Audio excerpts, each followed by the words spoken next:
Welcome to the class. Glad that you are here.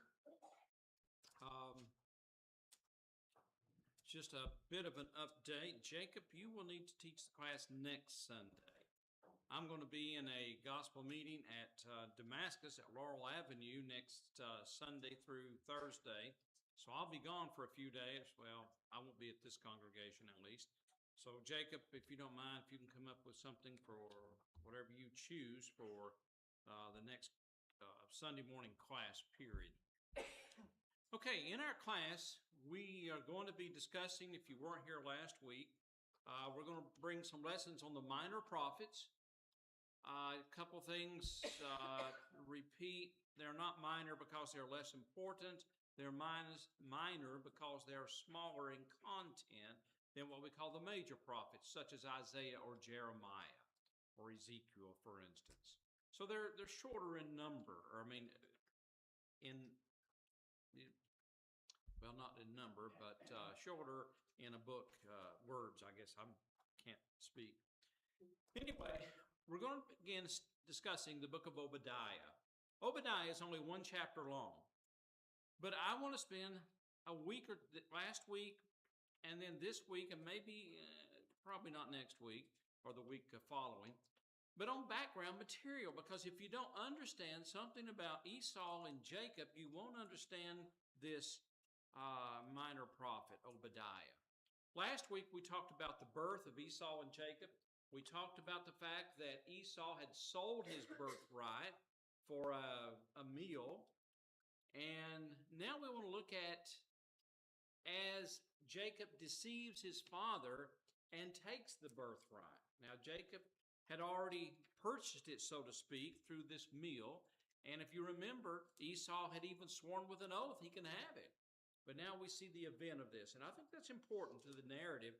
And then we'll look on to some of the actions of the people who called themselves Edomite, which is Esau's descendants. If you will, open your Bibles to Genesis chapter 27. Genesis chapter 27. And we find that Isaac, the father of Esau and Jacob, are going to bless or present a blessing. Typically, this was to the oldest child. Esau was the oldest. They were twins. Esau came forth first during the birthing process. But let's read some of this together, and I want to make some pertinent comments as we go along. Now, it came to pass when Isaac was old, and his eyes were so dim that he could not see, that he called Esau, his older son, and said to him, "My son?" And he answered him, "Here I am." Then he said, "Behold, now I am old, and I do not know the day of my death. Now, therefore, please take your weapon, quiver, and your bow, and go out to the field and hunt game for me, and make me savory food such as I love, and bring it to me that I may eat, that my soul may bless you before I die." Verse 5 is important. Now Rebekah was listening when Isaac spoke to Esau, his son, and Esau went to the field to hunt game and to bring it. So Rebekah spoke to Jacob, her son, saying, "Indeed, I have heard your father speak to Esau, your brother, saying, 'Bring me game and make savory food for me, that I may eat it and bless you in the presence of the Lord before my death. Now, therefore, my son, obey my voice according to what I command you. Go now to the flock and bring me from there 2 choice kids of the goats, and I will make savory food from them for your father, such as he loves. Then you shall take it to your father, that he may eat it, that he may bless you before his death." And Jacob said to Rebekah his mother, "Look, Esau my brother is a hairy man, and I am a smooth-skinned man. Perhaps my father will feel me, and I shall seem to him to be a deceiver, and I shall bring a curse on myself and not a blessing." All right, let me pause there for a moment. What was Isaac's health issue at this time? He's old. He doesn't know the day of his death. He realizes, I suppose, it's near. He has a problem with his health. What is it? His eyesight. I think from the narrative of what's happening, we would describe him as being blind. Esau was a hairy man. Jacob is just the opposite. even though they were twins, did they have the same voice? Did they sound the same? They didn't sound the same. Just as, twins today are going to have different voices. And if you're a parent, you surely know the difference in your children's voices. So there's a lot of problems here to overcome. Rebekah overhears Isaac, her husband, tell Esau, go out in the field, kill an animal, harvest it, and so on. Not harvest it, but dress the animal, make me a stew, and I'm going to bless you. Rebekah hears it. As soon as Esau's gone in the field, she calls Jacob and said, listen, we got to do something. Go out and get a kid, take one of the little lambs. We're going to kill it. We're going to provide a meal. We're going to deceive your daddy. Why would Rebekah do that? All right, that's right. The scriptures that we read last week said that Jacob was Rebekah's favorite. Just on the opposite side, Isaac's favorite was Esau because he hunted and so on. I gather from the text. But there may be another reason. God had prophesied that the younger was going to serve the older. If you remember, and we read this last week, and Jacob's on top of it. Our Jacob's on top of it. We read last week, before Rebekah delivered the twins, she's, something's wrong. And she inquires of the Lord. And in Genesis chapter 25, God tells her that two nations are in thy womb. They are struggling. And he said, the older is going to serve the younger. Now, Rebekah knew that. Did Isaac know that? I don't know. Maybe not. Maybe she hadn't revealed it. I'm not certain. But Rebekah knew that, and perhaps that was an incentive. Maybe it was just purely because, she favored Jacob. I don't know.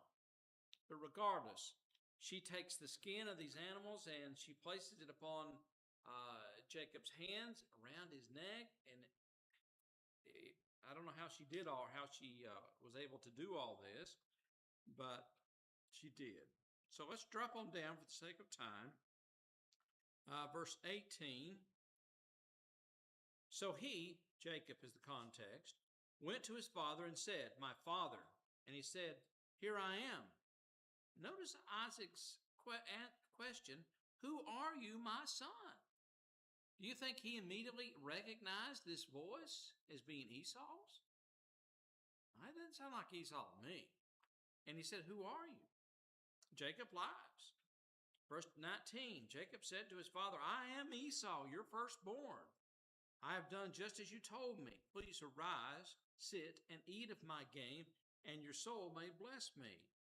Well, Isaac's not convinced that father, verse 20, but Isaac said to his son, how is it that ye have found it so quickly, my son? Talking about the food, the game. And he said, because the Lord your God brought it to me. Isaac said to Jacob, please come near that I may feel you, my son, whether you are really my son Esau or not. So Jacob went near to Isaac, his father, and he felt him and said, the voice is Jacob's voice, but the hands are hands of Esau. Okay, what are the five senses we have as humans? Feelings. Okay, let's start here. We hear, we see, smell, taste, and touch. The five. Well, Esau was blind, so Isaac was blind, so he couldn't see. That took one away. And the voice, his hearing, said, I'm being deceived here. This is Jacob's voice, it's not Esau's. And then he says, come, I want to feel your hands. Now, if you've ever been around a sheep, a goat, or whatever, that's a pretty hairy animal, isn't it? And what I'm getting at, Esau had to have been a real hairy man. Because Isaac, the dad, feels his hands. Rebekah had put skins on Jacob's hands to make him appear as Esau. Even around his neck, if we continue reading here, when Isaac hugs him, he smells and feels his neck. So he really must have been a hairy man. And he is convinced at the time that it is indeed Esau, his son, instead of Jacob. Okay. I'm trying to speed this up rather than reading all of it. We find out that Isaac blesses Jacob, thinking it's Esau, the firstborn. Jacob leaves the room. As soon as he is left, we find that Esau, he shows up to receive his blessings. All right, let's notice, if you will, verse 32, drop down. And his father Isaac said unto him, Who are you? Now he's already blessed Jacob. So he said, I am your son, your firstborn Esau. Then Isaac, the father, trembled exceedingly and said, Who? Where is the one who hunted game and brought it to me? I ate of all of it before you came, and I have blessed him, and indeed he shall be blessed. When Esau heard the words of his father, he cried with an exceedingly great and bitter cry, and said to his father, Bless me also, O my father. But he said, Your brother came with deceit, and has taken away your blessing. And Esau said, Is he not rightly named Jacob? For he has supplanted me these 2 times. He took away my birthright, and now look, he has taken away my blessing. And he said, Have you not reserved a blessing for me? And he goes on to give him a blessing. Verse 38, and Esau said to his father, Have ye only one blessing, my father? Bless me also, my father. And Esau lifted up his voice and wept. So you can tell how hurt he was over this deception. Verse 41, so Esau hated Jacob because of the blessing with which his father blessed him. And Esau said in his heart, The days of my mourning for my father are at hand, and then will I kill my brother Jacob. Okay. Do you think he meant it?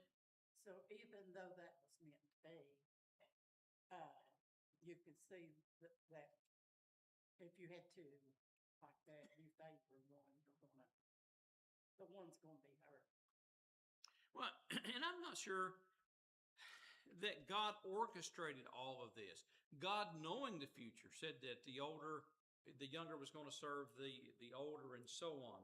And I do believe, we have it in Romans where Esau have I hated, Jacob have I loved. God knew the order of things. And I think a lot of this is going to be based upon the fact of the future actions of Esau, whose heritage would be called the Edomites, whose descendants would be called the Edomites.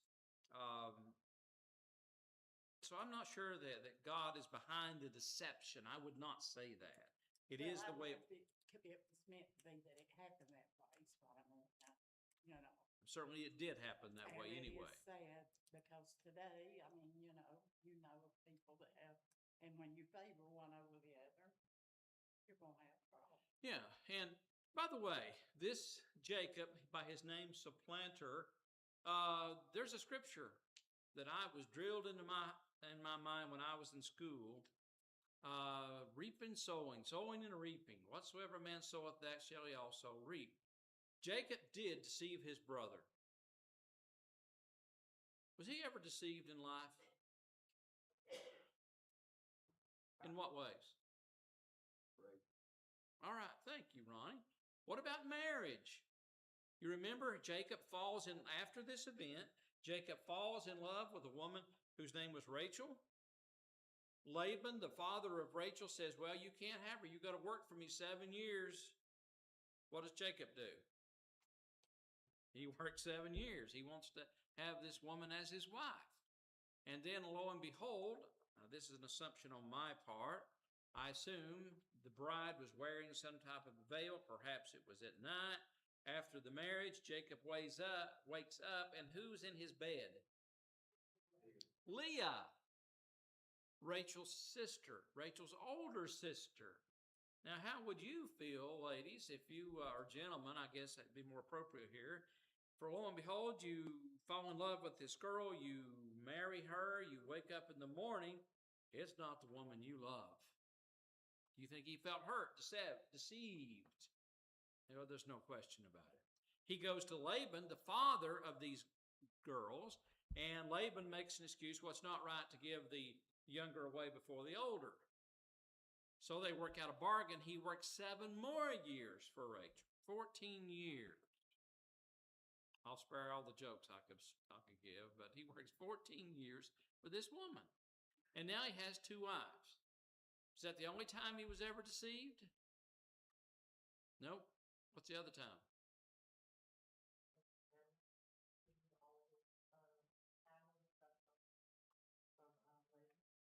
All right. Yeah, well, that's where God blesses him and so on. But I'm thinking of one other time that really hurt. If you remember, Rachel gives birth to 2 of Jacob's sons. What were their names? Yes. Joseph was her favorite. Joseph was Jacob's favorite son. You hear this going around? And by that I mean just as Rebekah and Isaac had favorites, well, it was never right to have a favorite son, but he did. Why? Because it was the son of Rachel, the wife that he loved. Well, the brothers, if you remember, his brothers were jealous of Joseph, Genesis chapter 37. They sell him into slavery. They take his coat of many colors. They take it and they dip it in blood, the blood of a kid or a goat. And then they take it to Jacob. And what do they say to Jacob? You remember? Well, they don't say he's killed. They said, is this your son's coat? Now, Jacob, that's exactly what they wanted him to believe. And I always marvel, and I've even used this as an example. They lied to him, there's no question. Let me just turn and read it till I get this right. Okay, hang on. Genesis 37, verse 31. So they took Joseph's tunic, and that is the inner garment, killed a kid of the goats, and dipped the tunic in the blood. Then they sent the tunic of many colors, and they brought it to their father and said, we have found this. Now here's their question. Do you know whether it's your son's tunic or not? Well, they didn't find it. That was a lie. And they didn't say your son's dead. They brought it to him. It's dipped in blood. It's got blood all over it, probably dried by that time. And then they hand it to him. Do you recognize this? What do you think they knew their father would recognize this garment? Well, of course. And they let Jacob draw his own conclusions.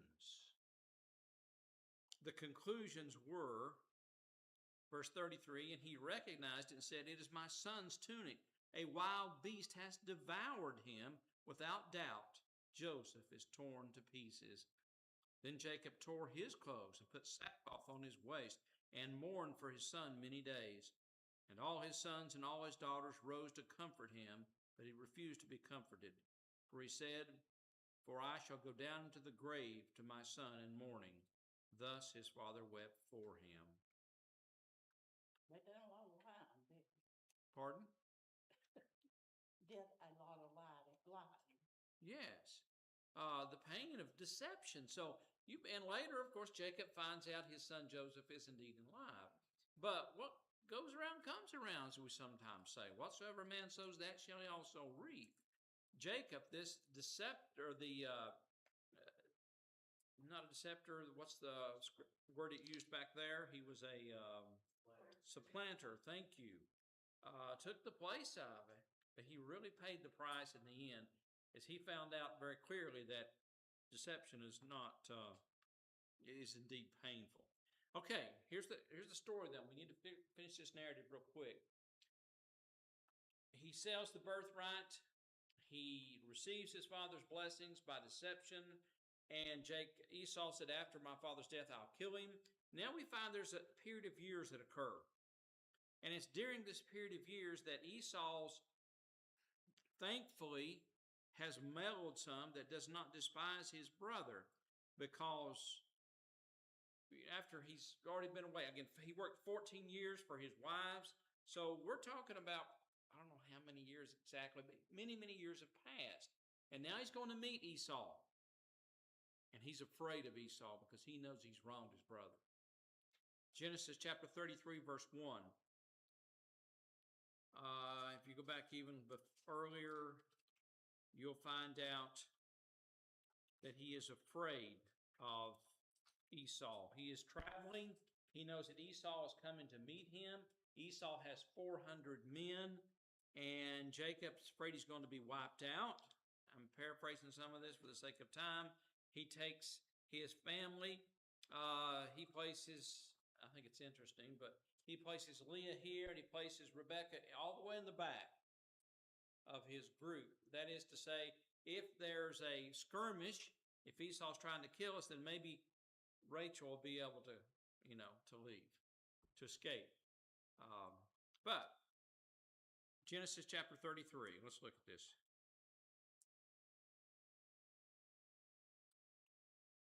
We start at verse 4. But Esau ran to meet him and embraced him and fell on his neck and kissed him, and they wept. That wasn't the response that Jacob thought he would get from Esau. He thought Esau would kill him. But instead, Esau, time had mellowed him, I suppose. Both men had become very successful as far as large families and possessions. Esau asked about who all the servants are, and each, Leah and Rachel and their children, come and bow down before Esau. Now, why did they do that? I think that was not designed that as a fulfillment, but it was Jacob's way of saying, listen, I've wronged you and I want peace. Because later on, you're going to find the Edomites definitely are in submission to the Israelites later. Okay. And from this point on, there's no problems here. But in their descendants is where there becomes issues. Look at Numbers chapter 20. All right? Jacob's dead. Esau's dead. But their descendants.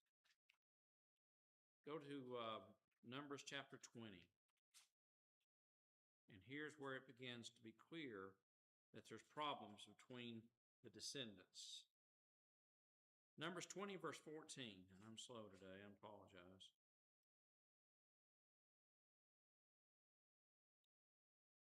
They've already been to Egypt. How long were they in Egypt? Joseph takes his family, his father, Jacob, and brothers to Egypt. They're there over 400 years, right?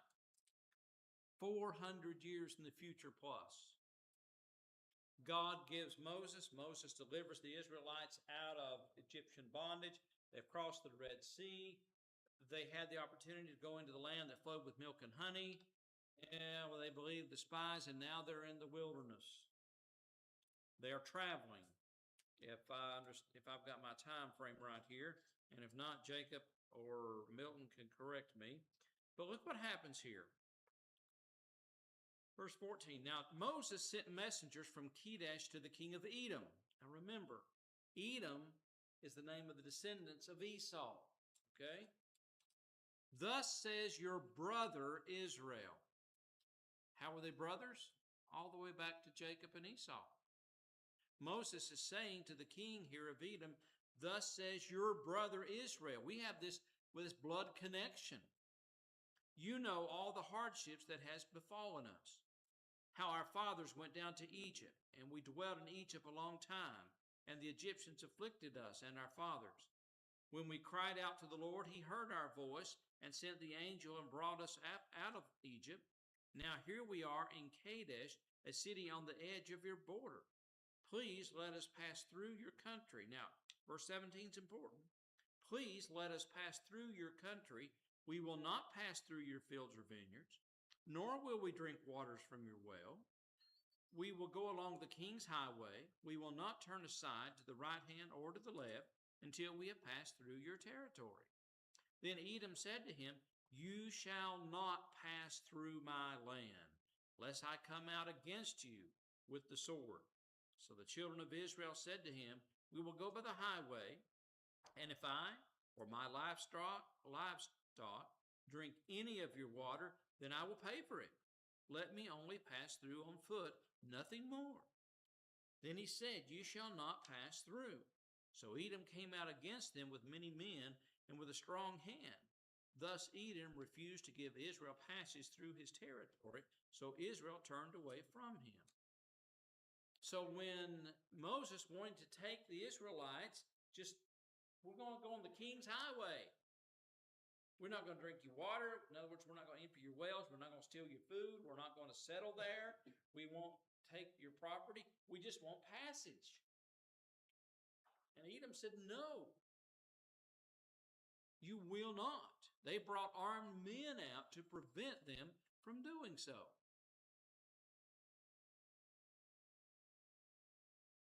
All right, we add to this. Look at the difficulties. Chapter 21, verse 4. To show you why they wanted to do this, look how difficult it was the other way that they had to journey. Verse 4. Then they journeyed from Mount Horeb by the way of the Red Sea to go around the land of Edom, and the soul of the people became very discouraged on the way. And the people spoke against God and against Moses. "Why have you brought us up out of Egypt to die in the wilderness?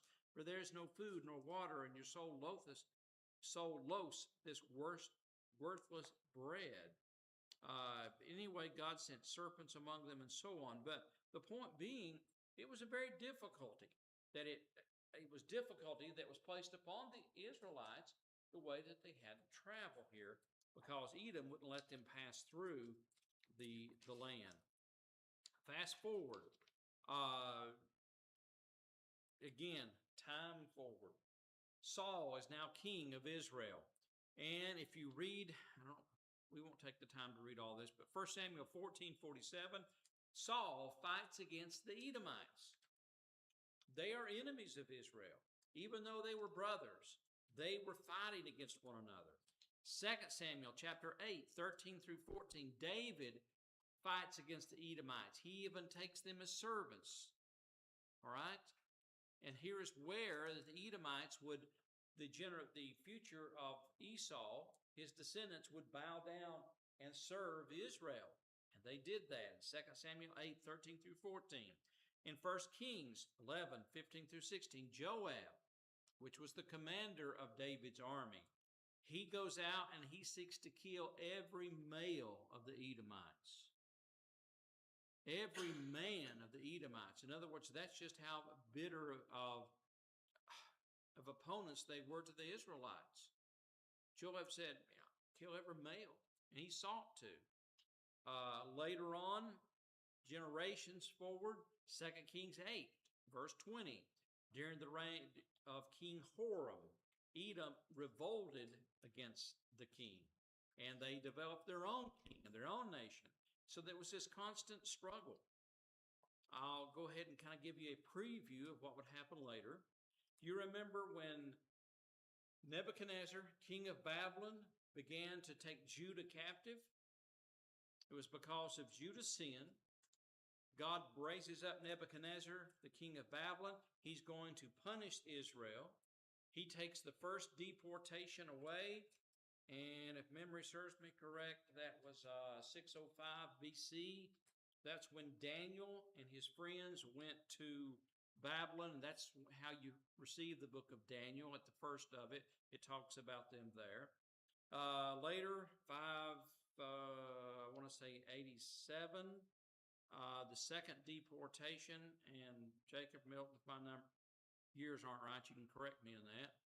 But nevertheless, it was during this second occupation where Babylon came to humble Judah, and Edom helped them. Edom did not stand and fight with Judah or anything like that, but when Judah was taken captive, they went in, they took things that belonged to Judah. They cheered on the way. When some of the people tried to flee, they stood in their way and they blocked their paths. We'll find this out later. So they were a real hindrance to Judah or Israel, God's people, their own brother in the beginning.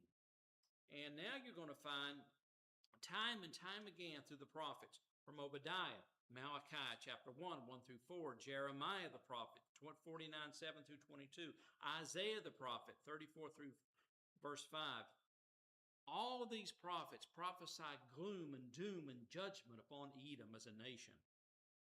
And that's why, again, at first they started off as brothers. They had a rift. They mended their ways, but their descendants, Edom, they were evil toward Judah. And they're going to reap what they've sown. Now, one thing I do want you to read with me, it was never God's desire that this rift occur. Deuteronomy chapter 23. I want you to go back and read this, and I think this is important. Deuteronomy 23 and verse 7. Deuteronomy 23 and verse 7. You shall not abhor an Edomite, for he is your brother.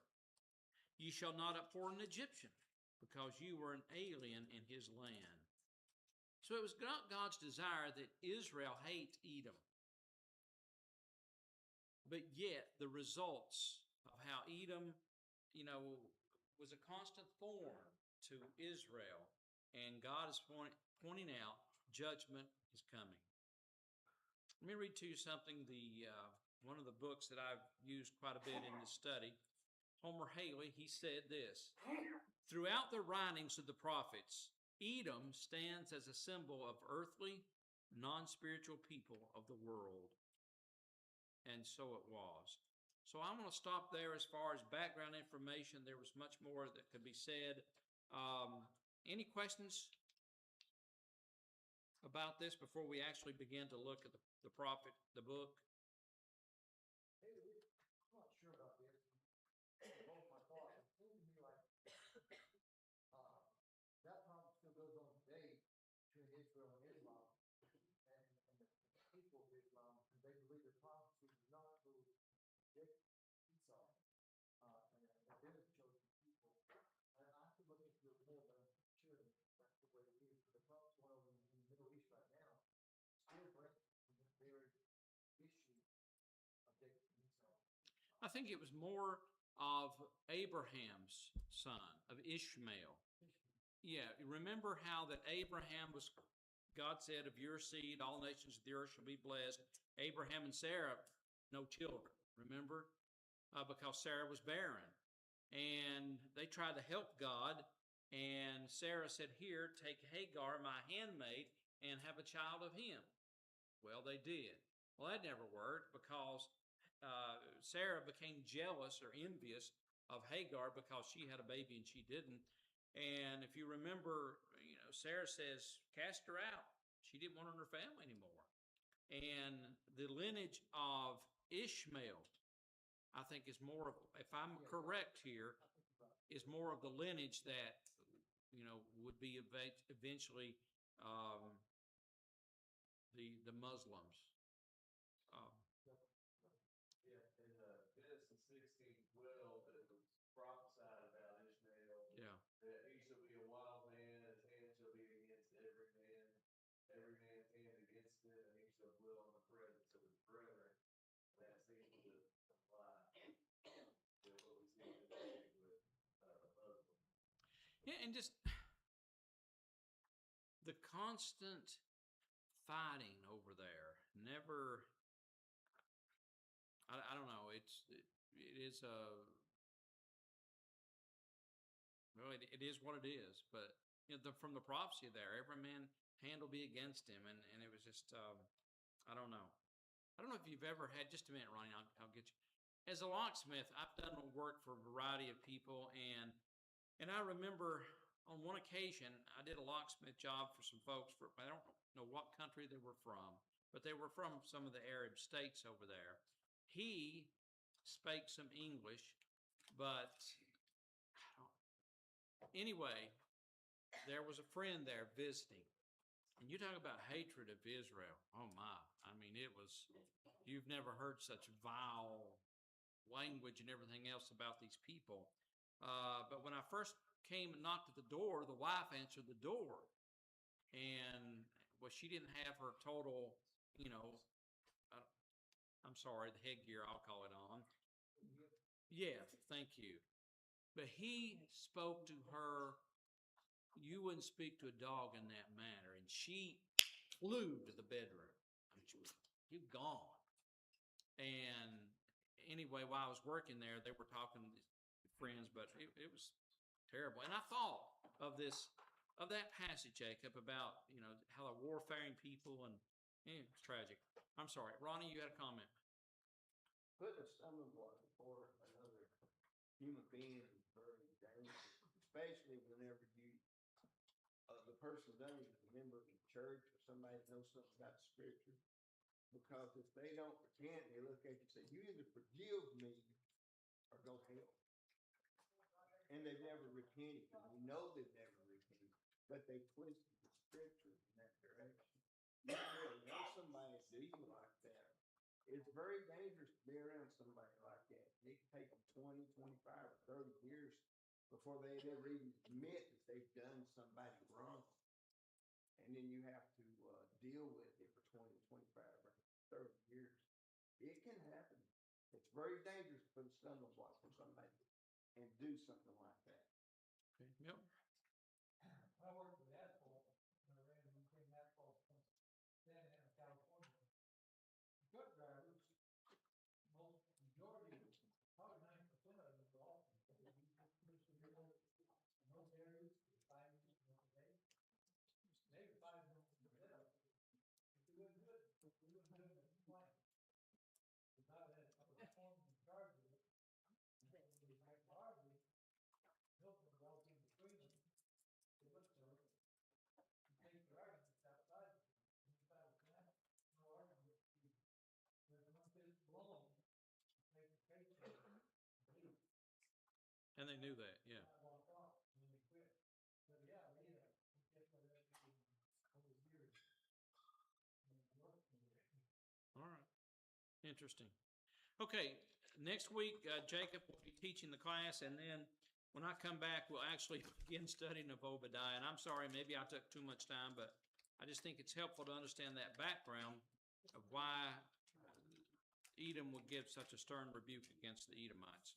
All right, you're at liberty till 11.